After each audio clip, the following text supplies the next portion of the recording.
Interpersonal communication is exactly what it sounds like. It is communication between persons. In this situation, everyone involved gets to do the listening and the talking. Interpersonal communication happens with anyone you come in contact with. For example, the stranger that you met on your way to the grocery store, your friends that you made in your childhood, or even the friends that you made this very school year. It could be the waiter in a restaurant that takes your order and brings it to you, the person that you are in love with, and even family, father, mother, etc. Every interpersonal relationship is unique in its own way. The way you communicate with your mom is probably way different from how you communicate with your dad, although they are both your parents. Your interactions with your middle school friends are very different from your interactions with your college friends. Here's a basic concept. Interpersonal relationships must be maintained. To be maintained, interpersonal relationships need affection, inclusion, and control. Affection, which you have probably experienced with your closest friends or significant others, shows that you have fond or tender feelings for the other person. Affection is something that must be given as well as received. Interpersonal relationships also need inclusion. An interpersonal relationship cannot be maintained by yourself. Others and yourself must be included. And lastly, to maintain interpersonal relationships, you need control. This means you need to have some form of control in your relationships. Let's look at two subgroups of interpersonal relationships. The first type is a complementary relationship. Opposites attract is a good example of this. Sometimes a talkative friend complements a quiet friend. The way a girl communicates can complement the way a guy communicates.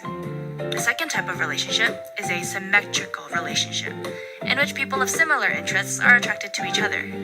You may have experienced this with someone who thinks similarly to you and expresses themselves the way you express yourself. But there is also a dark side to interpersonal communication.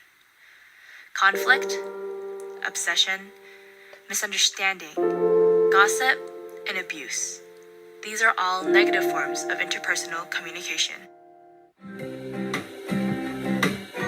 In interpersonal relationships, there are three significant stages. 1. Developing the relationship. 2. Maintaining the relationship. And 3. Sometimes deteriorating of that relationship. When you are developing the relationship, proximity affects the process of building that friendship. You may notice that you get closer to people you run into often, more than people you rarely see. Although shallow it may seem, whether you find a person attractive or dazzling also affects your growing relationship with that person. Humans are a people who appreciate beauty. It takes two to have a conversation, so the responsiveness of the person will affect how far your relationship goes. No one likes a one-sided conversation. Well, most people.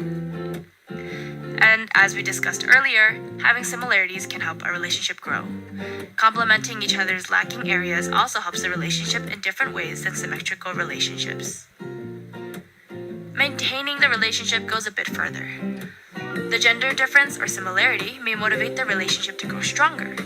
Also, for the relationship to continue, both parties need to be satisfied 100%. Or maybe not 100%, but they do need to be satisfied. Dissatisfaction will likely lead to this optional last step in interpersonal relationships: deterioration. Interpersonal relationships deteriorate. This is a part of life. Often, hurtful messages like gossip can break apart these relationships. Lying and deceit will likely cause confusion, and trust can be easily broken. People will get defensive, and that also leads to deteriorating friendships. These are all aspects of interpersonal relationships. Overall, all your interpersonal relationships are unique in their own way. Develop, communicate, maintain, and positively influence each one of your relationships.